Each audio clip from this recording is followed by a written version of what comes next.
Исследователи из Томского государственного университета ТГУ совместно с коллегами из Эстонии, Университет Тарту и Финляндии провели масштабную работу, которая проливает свет на одну из самых интригующих загадок палеонтологии – причины исчезновения мегафауны в конце плейстоцена. Изучив содержание стабильных изотопов углерода и азота в зубах шерстистых мамонтов Mammutchus primigenius из Западной Сибири, ученые обнаружили аномалию, которая меняет наше представление о жизни этих гигантов.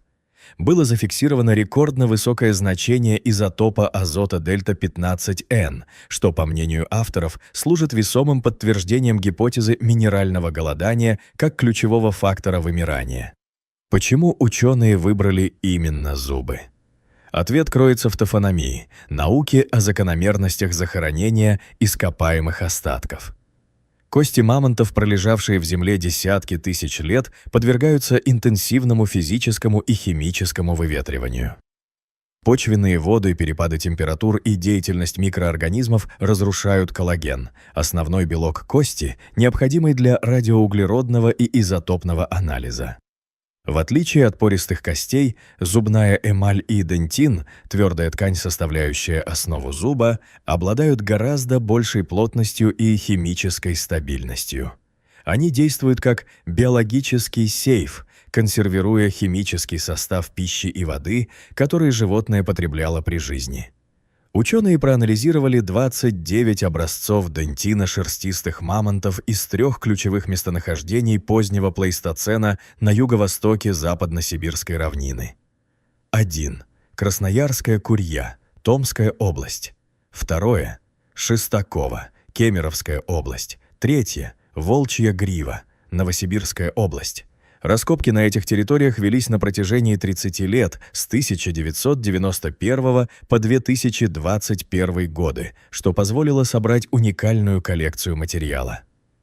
Метод анализа стабильных изотопов – это мощный инструмент палеоэкологии. Изотопы углерода позволяют определить тип растительности, которой питалось животное. Разные группы растений, например, степные травы и кустарники тундры, используют разные пути фотосинтеза, накапливая изотопы углерода в разных пропорциях. Изотопы азота босопада традиционно используются для определения трофического уровня, места в пищевой цепи. У хищников уровень дельта-15N выше, чем у травоядных. Однако у мамонтов, стопроцентных вегетарианцев, аномально высокие показатели азота указывают на другое. Либо на экстремальную засушливость климата, либо на специфический физиологический стресс, связанный с голоданием или переработкой собственных запасов белка в организме.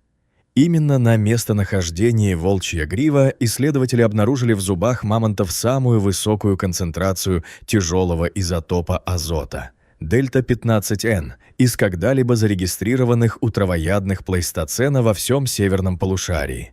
Феномен волчьей гривы заслуживает отдельного внимания. Это одно из самых массовых захоронений мамонтов в Азии. Концентрация костей здесь настолько велика, что долгие годы ученые спорили о происхождении этого кладбища. Волчья грива была своеобразным минеральным оазисом с аномально высоким содержанием определенных химических элементов, жизненно необходимых для существования, рассказывает профессор Сергей Лещинский, заведующий лабораторией континентальных экосистем Мезозоя и Кайнозоя ТГУ. В условиях дефицита минералов в обычной пище животные инстинктивно искали источники солей, так называемые зверовые солонцы. Животные десятками и сотнями приходили на этот участок, чтобы поедать богатую минералами глину и породу. Явление, известное как геофагия. Высокий уровень изотопа азота в данном контексте объясняется не только диетой, но и высокой концентрацией продуктов жизнедеятельности – мочевины в почве, так как тысячи животных посещали это место на протяжении тысячелетий, буквально насыщая грунт азотом, который затем снова попадал в растения и в организмы самих мамонтов. Полученные данные служат фундаментом для гипотезы Сергея Лещинского о том, что главной причиной вымирания мамонтов стал не холод и не человек, а остеодистрофия Системное заболевание скелета, вызванное нарушением обмена веществ. Анализ костей показывает страшную картину. Остеопороз – разрежение костной ткани. Остеомаляция – размягчение костей. Срастание позвонков и некрозы суставов. На 3 исследованных местонахождениях доля больных особей превышает 50%. Животные страдали от хронических переломов и болей. Они приходили на салонцы, пытаясь восполнить баланс кальция, натрия и магния, но этого было недостаточно. Суть геохимической катастрофы. Около 12-15 тысяч лет назад климат начал меняться. Тектонический подъем территорий и увеличение влажности привели к кардинальной перестройке ландшафтов. Богатая кальцием и белком мамонтовая степь, тундростепь, начала исчезать. На смену сухим степям пришли увлажненные болота и кислые почвы. Мы считаем, что вымирание связано с деградацией благоприятных геохимических ландшафтов, их ухудшением, а точнее окислением, поясняет Сергей Лещинский. В кислых ландшафтах подвижные формы кальция, натрия и магния быстро вымываются из почвы. Растения нового типа, выросшие на таких почвах, внешне могли выглядеть сочными и питательными, но химически они были пустыми.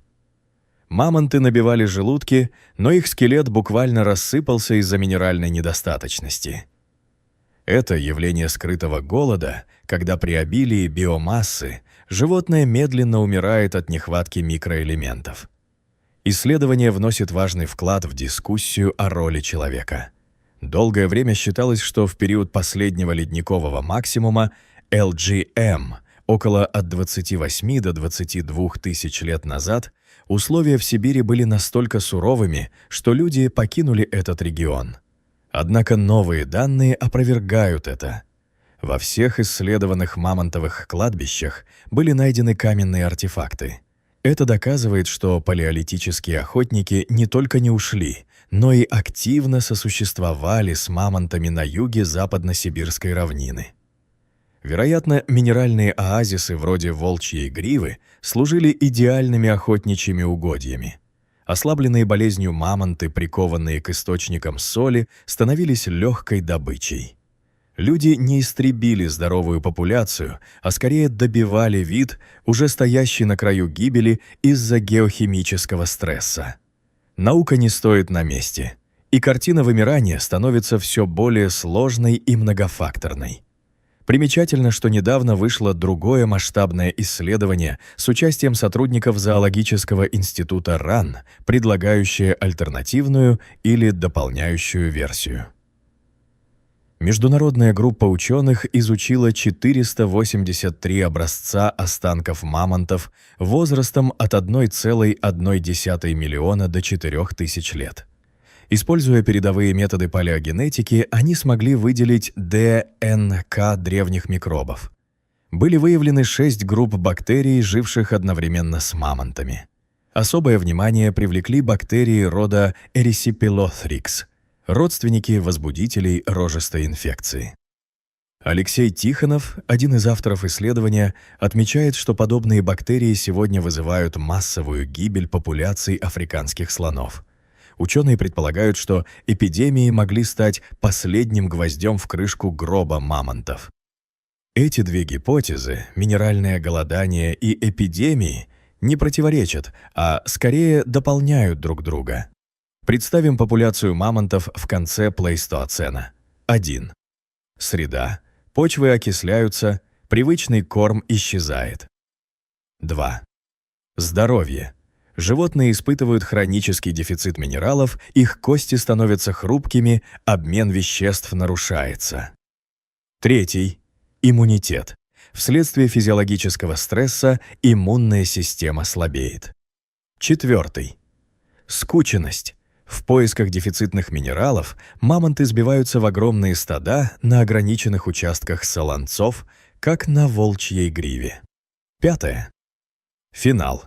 Высокая плотность ослабленных животных на одной территории создает идеальные условия для мгновенного распространения бактериальных инфекций, Erysipelotrix и другие. Таким образом, вымирание ледниковой фауны предстает не как результат одной причины, а как сложный многоступенчатый процесс или идеальный шторм.